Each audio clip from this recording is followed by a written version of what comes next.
السلام علیکم ورحمۃ اللہ وبرکاتہ۔ کیسے ہیں آپ سب لوگ؟ اللہ تعالیٰ سے دعا ہے آپ لوگ جہاں کہیں بھی ہیں، اللہ تعالیٰ آپ لوگوں کو ایمان اور عافیت کی بہترین حالت میں رکھے، آمین ثم آمین۔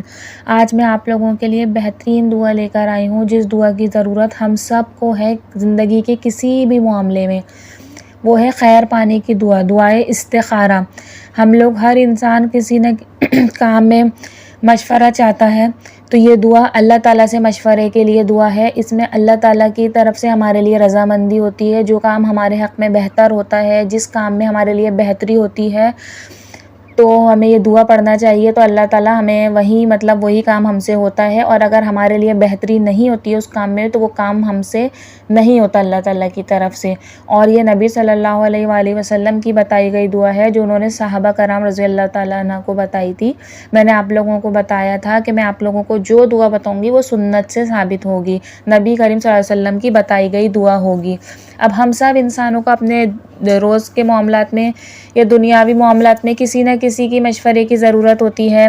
کسی رشتے کے معاملات میں، شادی کے معاملات میں، گھر میں لینے دینے میں، خرید و فروخت میں، تجارت میں، بھلے کوئی بھی مسئلہ ہو، اس میں خیر کے لیے مشورے کی ضرورت ہوتی ہے۔ تو نبی کریم صلی اللہ علیہ وسلم نے یہی دعا بتائی تھی، اور نبی صلی اللہ علیہ وسلم سے ایک حدیث بھی ہے جو نبی صلی اللہ علیہ وسلم نے صحابہ کرام کو نصیحت کی تھی۔ آگے میں وہ بھی آپ لوگوں کو بتاؤں گی، اس کی پکچر لگا دوں گی کہ وہ کیا حدیث ہے، تاکہ آپ لوگوں کو اس کی اہمیت پتہ چلے کہ دعائے استخارہ کی کتنی زیادہ اہمیت ہے۔ سیدنا جابر بن عبداللہ رضی اللہ تعالیٰ عنہ سے روایت ہے کہ وہ کہتے ہیں، نبی کریم صلی اللہ علیہ وسلم ہمیں تمام معاملات میں استخارہ کی اس طرح تعلیم دیتے تھے جیسے ہمیں قرآن کی صورت سکھاتے ہیں۔ اس سے آپ یہ اندازہ لگائیں کہ جیسا نماز میں ہمیں قرآن مجید کی کوئی بھی صورت پڑھنا رہتی ہے، اور نبی صلی اللہ علیہ وسلم صحابہ کو جیسے تعلیم دیتے تھے، وہ صورت جیسا سکھاتے تھے، تو دعا استخارہ بھی اسی طرح ان لوگوں کو سکھاتے تھے، یعنی کہ اس دعا کی کتنی اہمیت ہے۔ آپ صلی اللہ علیہ وسلم فرماتے، جب تم میں سے کوئی شخص کسی کام کا ارادہ کرے تو وہ فرض کر نماز کے علاوہ 2 رکعت نماز پڑھے، یعنی کہ فرض نماز جو ہماری 5 وقت کی فرض نمازیں ہیں، اس کے علاوہ 2 رکعت پڑھے، یعنی کہ یہ نفلی نماز ہوئی، اس کو ہم صلاۃ الاستخارہ کا بھی نام دے دیں۔ تو 2 رکعت نفل نماز استخارہ کی نیت سے پڑھیں، اور اس کے بعد جو میں ابھی آپ لوگوں کو دعا بتاؤں گی، جو نبی کریم صلی اللہ علیہ وسلم سے بتائی گئی دعا ہے، وہ دعا پڑھیں اور اللہ تعالیٰ سے دعا مانگیں، تو اللہ تعالیٰ کی طرف سے ہمارے لیے بہترین فیصلہ آتا ہے کہ ہمارے لیے کوئی بھی کام ہے جو ہمارا، بھلے وہ رشتے کا معاملہ ہے، شادی کا معاملہ ہے، تجارت کا معاملہ ہے، کاروبار کا، دنیا میں کتنے معاملات ہوتے ہیں جس میں ہمیں کسی مشورے کی ضرورت ہوتی ہے، تو یہ تو بالکل اللہ تعالیٰ سے مشورہ لینا ہے۔ اس میں اللہ تعالیٰ ہمارے لیے راستے کھول دیتے ہیں، اگر ہمارے لیے وہ کام بہتر ہے، ہماری زندگی کے لیے آسانیاں ہیں اس کام میں، تو خود بخود ہمارے لیے اسباب اور راستے پیدا ہو جاتے ہیں۔ اور اگر اللہ نہ کرے یہ کام ہمارے حق میں بہتر نہیں ہے، جو کام ہم کرنا سوچ رہے ہیں، بھلے وہ رشتے کا ہو، کاروبار کا ہو، لین دین کا ہو، گھر لینے کا ہو، جو بھی زندگی کے معاملات ہیں، اگر وہ ہمارے لیے بہتر نہیں ہوگا، تو اللہ تعالیٰ کی طرف سے خود ہی راستے ہٹ جاتے ہیں، اور وہی ہمارے حق میں بہتر ہوتا ہے۔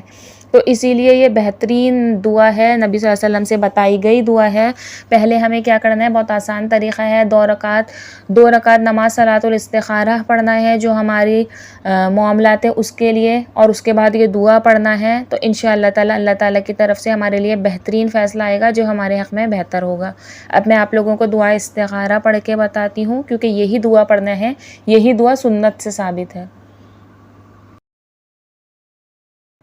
بسم اللہ الرحمن الرحیم۔ اللہم انی استخیرک بعلمک واستقدرک بقدرتک واسألک من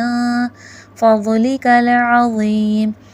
فإنک تقدر ولا اقدر وتعلم ولا اعلم وانت علام الغیوب۔ اللہم ان کنت تعلم ان هذا الامر خیر لی فی دینی ومعاشی وعاقبت امری فاقدرہ لی ویسرہ لی ثم بارک لی فیہ وَإِن كُنتَ تَعْلَمُ أَنَّ هَذَا الْأَمْرَ شَرٌّ لِّي فِي دِينِي وَمَعَاشِي وَعَاقِبَةِ أَمْرِي فَاصْرِفْهُ عَنِّي وَاصْرِفْنِي عَنْهُ وَاقْدُرْ لِيَ الْخَيْرَ حَيْثُ كَانَ ثُمَّ أَرْضِنِي بِهِ۔ اب اس دعا میں دیکھیں یہ جو آ رہا ہے یہاں پر اللہم ان کنت تعلم ان ھذا الامر، یہ جو ھذا الامر ہے نا، یہاں پر جو ہماری وہ ہے، جو بھی ہمارا استخارہ ہمیں جس چیز کے بارے میں کرنا ہے نا، تو ہمیں وہ رکھنا ہے، مطلب وہ معاملہ ہمیں رکھنا ہے ھذا الامر میں دعا پڑھتے ہوئے نا۔ اس کا ترجمے میں بھی آپ دیکھیے گا، جس کام کے لیے استخارہ کیا جا رہا ہے ھذا الامر کی جگہ وہ معاملہ رکھنا ہے اور اس کے بعد وہ دعا کنٹینیو کرنا ہے۔ ھذا الامر میں وہ معاملہ رکھا، اس کے بعد خیر لی فی دینی و معاشی یہ پڑھنا ہے۔ یا دعا ایسا ہے پڑھ کے جو ترجمہ ہے، ترجمے میں جہاں پر اس کا ترجمہ آ رہا ہے کہ نا ھذا الامر میں یہ معاملہ یا یہ کام، تو جس کام کے لیے استخارہ کیا جا رہا ہے وہ کام بولیے گا اللہ تعالیٰ سے دعا میں، اور اس کے بعد دعا کا ترجمہ کنٹینیو کریے گا یا دعا کریے گا۔